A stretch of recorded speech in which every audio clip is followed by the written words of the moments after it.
Hi viewers, இன்னைக்கான வீடியோவில் என்ன நடக்குதுன்னு பார்ப்போம். வீடியோக்குள்ளே போகிறதுக்கு முன்னாடி நம்ம சேனலை லைக் அண்ட் சப்ஸ்கிரைப் பண்ணிவிட்டு கொஞ்சம் சப்போர்ட் பண்ணுங்கள் ஃப்ரெண்ட்ஸ். வாங்க இப்போ வீடியோக்குள்ளே போகலாம். வீடியோ ரொம்பவே இன்ட்ரெஸ்டிங்காக போய்கிட்டு இருக்கு. இந்த சைடு மகேஷ் வந்து அஞ்சலி கிட்ட நல்ல விதமாக ஒரு பக்கம் பேசிக்கிட்டு இருந்தாலும் ஒரு பக்கம் அஞ்சலி மேலே ஒரு சந்தேக கண்ணோட தான் இருக்காரு. ஜாலியாக அஞ்சலி கிட்ட பேசிக்கிட்டு நான் ஆஃபீஸ் போயிட்டு வரேன் அப்படி இப்படின்னு சொல்லிட்டு ஆஃபீஸ் கிளம்பிடுறாரு. கிளம்புறாரு. வெளியில் வீட்டை பூட்டிட்டு சாவியை கையில் எடுத்துகிட்டு போயிடுறாரு. இது தெரியாமல் அஞ்சலி உள்ளுக்குள்ள நம்மளுக்கு எவ்வளோ நல்ல வாழ்க்கை கிடைச்சிருக்கா அப்படின்னு சொல்லிட்டு அதை நினச்சி ரொம்பவே சந்தோஷமாக இருக்காங்க. நேரம் ஆக ஆக நம்ம அஞ்சலிக்கு இவ்வளோ பெரிய வீட்டில் இருக்கிறதுக்கு ரொம்பவே போர் அடிக்குது. அதனால சரி வெளியில் போவோம்னு சொல்லிட்டு கதவை திறக்கிறாங்க. ஆனால் கதவை திறக்கவே முடியல, வெளியில் லாக் ஆகிடுக்கு. அப்போ தான் அஞ்சலிக்கு புரியுது எதுக்காக இவர் லாக் பண்ணிட்டு போனார். சரி புது இடமா இருக்குது, ஒரு சேஃப்டிக்காக வீட்டை பூட்டிட்டு போயிருப்பார். சரி நம்ம வீட்டுக்குள்ளேயே இருப்போம் அப்படின்னு சொல்லிட்டு வீட்டுக்குள்ளேயே அங்கே ஃபோனில் அவங்க அம்மா கிட்ட பேசிக்கிட்டு இருக்காங்க. மகேஷ் ஆஃபீஸ் போனதுமே லேப்டாப்பை திறந்து அஞ்சலி என்ன பண்ணுறாங்க சொல்லிட்டு வெவு பார்க்க ஆரம்பிச்சிடுறாங்க. அங்கே அஞ்சலி ஃபோனில் மணிக்கணக்கா அவங்க அம்மா கூட தான் பேசிக்கிட்டு இருக்காங்க. இதை பார்த்த மகேஷ்க்கு வந்து கோவம் தலைக்கு மேலே ஏறுது. எதுக்காக இவ யார் கூட இவ்வளோ நேரம் பேசிக்கிட்டு இருக்கா அப்படின்னு சொல்லிட்டு மகேஷ் வந்து அஞ்சலிக்கு கால் பண்ணிக்கிட்டே இருக்காங்க. ஆனால் அஞ்சலி மகேஷோட காலை எடுக்காம அவங்க அம்மா கிட்ட பேசிக்கிட்டே தான் இருக்காங்க. கொஞ்சம் நேரம் சேர்ந்து மகேஷ் கால் பண்ணப்ப அஞ்சலி எடுத்து பேசுகிறாங்க. என்ன அஞ்சலி, யார் கூட இவ்வளோ நேரம் பேசிக்கிட்டு இருந்தேன், நானும் எவ்வளோ நேரம் உனக்கு ஃபோன் ட்ரை பண்ணுறேன் தெரியுமா அப்படின்னு சொல்ல அதுக்கு அஞ்சலி சொல்கிறாங்க அது சர்ப்ரைஸ் அப்படின்னு சொல்லிட்டு ஃபோனை கட் பண்ணிடுறாங்க.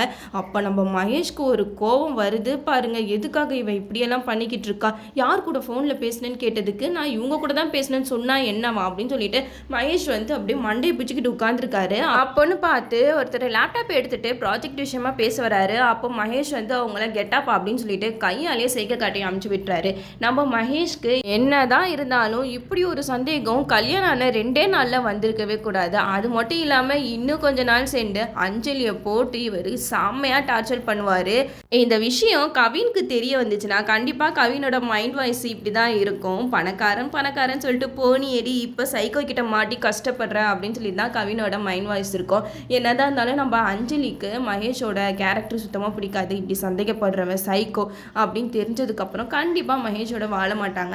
அஞ்சலியோட அப்பா அம்மாவுக்கு தன்னோட பிள்ளை சைக்கோ கிட்ட மாட்டிட்டு இப்படி கஷ்டப்படுறாளே அப்படின்னு சொல்லிட்டு அஞ்சலியை மறுபடியும் வீட்டுக்கு கூட்டிட்டு வந்துருவாங்க. நம்ம கவினுக்கு ரூட் கிளியரான மாதிரி தான் ஆயிடும். இந்த சைடு நம்ம வெற்றி துளசி இவங்க 2 பேரை தான் காட்டுறாங்க. நம்ம வெற்றி வந்து போலி எடுத்துட்டு வீட்டுக்கு வராங்க. அங்க வீட்டுக்கு வந்து எல்லாருக்கிட்டையும் வாங்க போலி சாப்பிடுங்க அப்படின்னு சொல்லிட்டு எல்லாருக்குமே வச்சுக்கிட்டு இருக்க. அப்ப துளசி மட்டும் வரல. என்னடா இது, எல்லாருமே இங்க உட்காந்துருக்காங்க, நம்ம ஆளை மட்டும் காணா அப்படின்னு சொன்னதுமே லக்ஷ்மி அம்மா வந்து துளசியை கூப்பிடுறாங்க. துளசி வந்ததுமே அங்க வெற்றியை தான் பாக்குறாங்க. டே நீ தானே அன்னைக்கு செருப்பு எடுத்துட்டு வந்து கொடுத்தா அப்படின்னு சொல்லிட்டு சைக்கிளையே கூப்பிட்டு பேசுறாங்க. வெற்றி கிட்ட சொல்றாங்க, நீ என்ன முகத்தை மூடிட்டு செருப்பை கொண்டு வந்து கொடுத்தனா எனக்கு உன்னை அடையாளம் தெரியாதுன்னு நினச்சியா? ஆனால் அந்த அளவுக்கு முட்டாள் கிடையாது. எதுக்காக நீ என் பின்னாடி சுற்றுற, ஒழுங்கு மரியாதையே இந்த வேலையெல்லாம் விட்டுட்டு உன்னோட வேலையை பாரு அப்படின்னு சொல்லிட்டு துளசி வெற்றியோட மனசை கஷ்டப்படுத்துகிற மாதிரி பேசுகிறாங்க. அந்த இடத்துல நம்ம வெற்றி இருங்க இன்னும் கொஞ்சம் நாள் போட்டோம், அதுக்கப்புறம் நான் எப்படி உங்களை கரெக்ட் பண்ணுறேன் பாருங்க அப்படின்னு மனசில் நினச்சிட்டு வீட்டில் இருந்து கிளம்பிடுறாரு. இதோட இந்த வீடியோ முடியுது. ஓகே வீவர்ஸ், இந்த வீடியோ உங்களுக்கு பிடிச்சிருந்தா லைக் பண்ணுங்கள், மறக்காம நம்ம சேனலை சப்ஸ்கிரைப் பண்ணிடுங்க.